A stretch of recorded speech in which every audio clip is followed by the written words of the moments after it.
Las Vegas is a clean slate kind of town. Since 1970, it has doubled in population every 10 years, which made it a perfect place for Meyer and Barbara Figler to move their little 3-year-old boy in 1971. Because in Las Vegas, anything was possible because nobody has a history.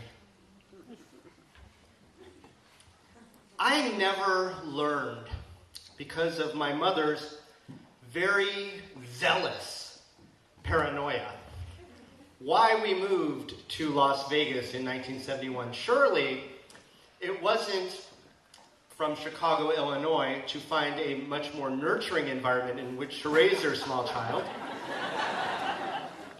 But it was a family secret. My mother guarded very tightly, because my mother in Las Vegas became somewhat of a status seeker. Now, don't get me wrong, I love her very much, but Las Vegas gave her that chance. She immediately became a member of the synagogue. She was in all the women's groups. She became the president of my PTA, and after my sister was born in 1975 in Las Vegas, became the president of her PTA. I mean, she was really climbing, and anything that could possibly derail that, let's just put it this way. She would guard any information that could hurt her, and any information that she was able to glean that would hurt others or make her position better, she would certainly take advantage of that. Barbara Figler, not someone to cross. And she knew everybody's everything. So sometimes I would ask, why wouldn't you? It's a natural curiosity. Why did we come from Chicago? Or why can't we go back to Chicago? And I would always get some sort of, flip answer. Oh, we kept losing you in the snow, or something like that. Now, my father was born in 1919, so he was a little bit older than my mom. My mom was, I'm not allowed to say exactly because that would diminish, but significantly younger than my dad. And he was a card dealer in Las Vegas. He dealt with the Sahara Hotel. Anyway, right around 1980 or so, he got sick, and we were all very certain that he would be dying any day now because of his sickness. He went through so many different surgeries and ailments, etc., but my dad just kept soldiering on. He's quite awesome. As he hit 60 and then 70 and then 80, it started getting time to get some information. So many of my family members, and I have a lot of extended family, they said, you should do an oral history and sit your dad down and get some answers. Well, of course, the very first question that I had was, why in the heck did you move us to Las Vegas? My mom was not in the room. So I have this amazing tape of my dad telling me the story of how, he had kind of screwed up a little bit in Chicago. And they were really hard on money, and then all of a sudden, after this sort of whirlwind trip to Vegas, there was a new surprise on the horizon, and it was little me, and they really needed a way to afford it. And there was a very easy answer, and that easy answer was, if we lived in this apartment complex in Rogers Park, and we lived in the living room part of this one-bedroom apartment, and a group of Chicago bookmakers were able to set up shop in the bedroom part, we could live rent-free. Well, apparently this was an arrangement that occurred throughout the complex, and we lived on the 4th floor, and when the police came and busted the 2nd floor operation of the same sort, where they took the parents into custody and the child went into protective services, my dad told the connected folks who ran the bookmaking operation out of our apartment that maybe it was time to lay low for a little bit. And when they said, we tell you when it's time to lay low for a little bit, that was the reason why we went into the borrowed station wagon that barely made its way across the mountain range to get to Las Vegas in the middle of the night that one May day in 1971.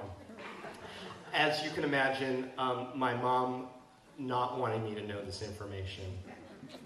And she doesn't know that I know to this day. There's a lot of stuff that we keep from my mom. In December And actually, somewhere around November of 2008, my dad got sick. Actually, he didn't get sick. That's the kind of funny part about it, is that my dad was still driving his car, and my dad was still playing poker. And my dad, the reason that we got into the mess in the first place is my dad was a bit of a, as he liked to say, a degenerate gambler. Somebody who was oftentimes busted and disgusted. And he wore that with pride.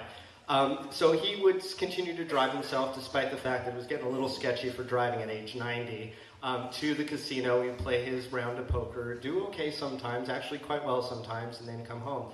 Well, sometimes he'd wake up in the middle of the night and think he was doing not so well, and he would drive himself to the hospital and check in. Well, enough of these hospital visits caused him to contract C. diff, which is a horrible bacterial infection, especially on a 90-year-old. And it was something that had really gotten into him, and it was bad news. So we went through a couple of hospitals, and then he wound up at the rehab center because they finally checked him out of the hospital. And I was petrified that I was going to catch the C. diff from him. And quite frankly, I had been planning for my dad's death for about 30 years. You know, I was practicing Kaddish. I had it all set. And it's like, I don't want you to die, but I know you're going to, so it's going to happen. But he was never going to die. I mean, the fact of the matter was that my father was going to figure out a way to come around because he still had to finish the poker game and find out how it turned out, because that's how he was. So I wasn't visiting him a lot at there, knowing that he was going to get better, but he was in the rehab for quite a bit, and it was December 25th, 2008. So on December 25th, 2008, I had a feeling that the rehab staff might be a little low, and so maybe this would be a good time, because it had been almost 2 weeks since I had seen my dad. I talked to him on the phone, so I decided to go over there. So I went over to go see my dad on December 25th, and it was pretty much a skeleton crew. And I went over there, and he wasn't really responsive. He was a little bit out of it, and I was holding his hand and talking to him, and he was just kind of there as he was. And all of a sudden, his vital signs started to dramatically drop. In fact, so dramatically that they pretty much flatlined while I'm standing there. And I shout for the nurse. Well, this wasn't a great rehab center in Las Vegas. The nurse came over and she said, oh, honey, it's his time to go. And I'm like, no. That's not how it works. It's not his time to go. It's your time to call the doctor to, come over here and see what's going on. She goes, well, I don't know that there's much that we can do. And then there was people visiting their loved one next door, and they're like, yeah, they're not really good here. It's like, really? I'm finding this out? So I flip out my phone and I call 911. I call 911 to a medical facility. And so the paramedics arrive. I'm on the line with my little sister who lives up in Seattle, Washington. And I'm like, I don't know what's going on. Dad's vitals are crashed. I just called 911. I'm waiting for 911. I'm panicked. Of course, both of us are having the same thought. Not, oh my God, this thing is like, oh my God, we can't tell Mom what's going on right now. Because Mom will take this situation and make it horrible. You've got to deal with it, David. It's all on you. So it's okay. We'll keep this from Mom as long as we can. Let's see how this works out. So the paramedics arrive. They close the curtain. They start working. It's like 2 paramedics and a fireman, and they're on my dad, and they're working their way. And after heroic effort, the lead fireman comes out and he says, I'm sorry, your father's gone. And that was it. He was gone. And so I've got my sister Rayanne on the phone, and I'm like, Dad's gone. And you could hear her holding back tears, and she says, how are we going to tell Mom? What's Mom going to do? How are we going to contain this incredible, whatever weirdness Mom's going to take this information and do with? We can't tell Mom. We can't. I'm like, oh, there's only so long that you can keep this information. She says, call Dr. Pitterman, who's our doctor for 40 years. So I call the doctor and explain the situation to him. He goes, well, the protocol is to have him transported to the hospital, and then because your father wanted to die in the Orthodox religion, though he didn't practice, trust me, during the time, this is how he was raised, and this is what he wanted. And so I said, okay, we'll transport him to the hospital. It's just down the street. And he goes, do you want me to call your mother? I said, no, my God, no, this has to be controlled by me and my sister. And so then I call my ex-girlfriend, who's this wonderful person. She was total square. She was just so thoughtful and smart about things up here. Maybe she'll tell me what to do. And I call my best friend, this woman Ginger, and I say, you guys, my dad didn't make it, and he's getting transported to the hospital, and we need to go over there right now. And of course they're like, no problem, we'll be right there. But of course both of them say, what are you going to tell your mom? And so we'll powwow at the hospital. So we get to the hospital after the ambulance takes him over there, and we're sitting around. And in the hospital, we're just waiting, and we're trying to come up with scenarios to tell my mother, not that, the reckless. I mean, I could see her suing the rehab and demanding things and taking focus away from the fact that my father is dead because she doesn't want it to be this way, and all this other stuff. But we're waiting, and we're just going through it so many times. Anyway, 45 minutes goes by, and we don't know what's happening. So finally, they come out, and they say, is there a family member for Meyer Figler? And I was like, yeah, it's me. And then it's just this walk of despair through the maze of the back of the emergency room. And I get back there, and my dad's awake and aware.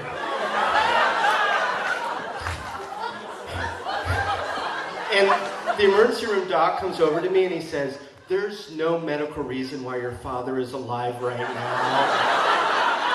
Is there some unfinished business? And I go, yes, there is. And I go running outside. I'm like, Dad's still alive. Get Mom here, stat. We got a story. So I call my mom and I tell her, I say, Dad fell ill. We transported him to the hospital. All truth, because I don't lie to my mom. I'll never lie to my mom. It's just about withholding information. And then I say, and he's at the hospital. It doesn't look good. And they don't know how long he's going to hang on. And the emergency room doc said, all his systems have basically failed, but he's back for some reason. And of course, the reason is to satisfy Mom. So Ginger goes and gets my mom. She transports her back. I'm like, Dad's just barely hanging on. His vitals are just right there on the bubble. And Mom shows up stoic. Just absolutely stoic. Because she's been waiting for this for 30 years too. Not wanting it, but waiting for it. And so we march Mom back, and Dad's awake and aware, and he's got the breathing tube down his throat so he can't speak, but he's responding with squeezes and eyes, and he's there. He's just in this lost world, and it's like, Dad, are you doing okay? And he's, and feeling no pain.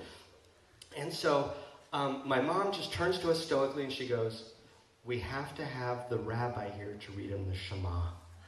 And the doctor says, and my mom says, no, that's the way that this is supposed to happen. And Jews don't have last rites. This is just like, I don't want to say it's frivolous, but, say your goodbyes because he's going.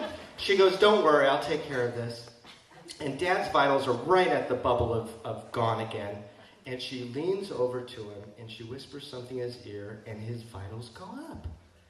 And I say, and Emily's back there, and Ginger's back there.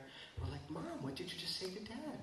She said, I told him, Meyer, you're the best lay I ever had.